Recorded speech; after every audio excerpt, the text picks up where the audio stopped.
Having to practice for model airplanes also translated back into school, being able to study harder. You take a young kid that's very proficient at doing video games and then let them get on a buddy box to fly an RC, they tend to over-control and be impatient.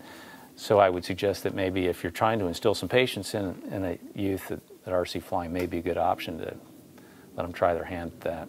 We need something like that to get kids fired up. And they need to do things like model airplanes in order to ingrain in them this work ethic and the courage to go out and invent and create and to have breakthroughs.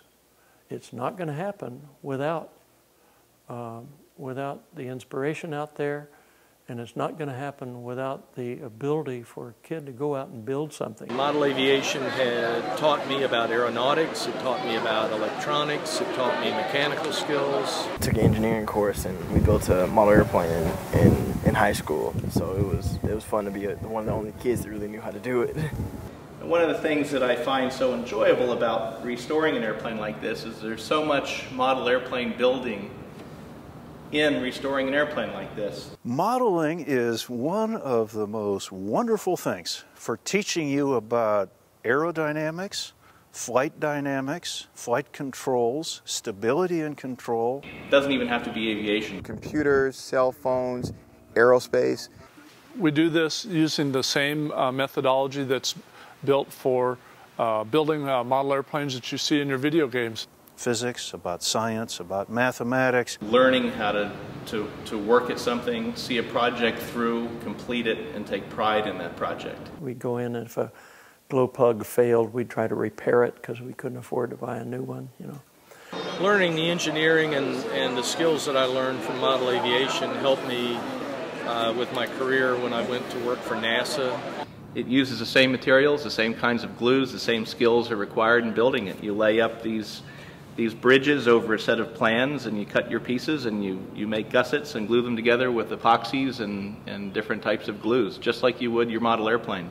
Carbon fiber has found its way into a great many of our model airplane uses. And it's just a big giant model airplane. It's all carbon fiber made with molds. My wife and I built all the parts right here in the hangar.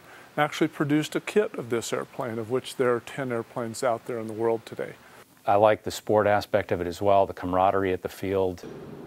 When another airplane builder comes over and looks at your work, they'll say, "You used to be a model airplane builder, didn't you?"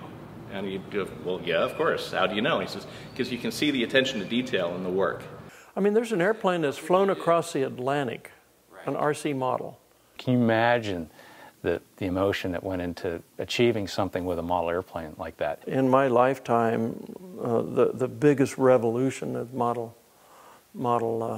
building, model flying has been electric propulsion. I wish I knew back when I was flying model airplanes that UASs were going to be all the rave. Hey, this is not geeky. This is not silly. This is something really practical and something that I can really use. To the extent that I am absolutely fascinated now in building an electric airplane that carries people.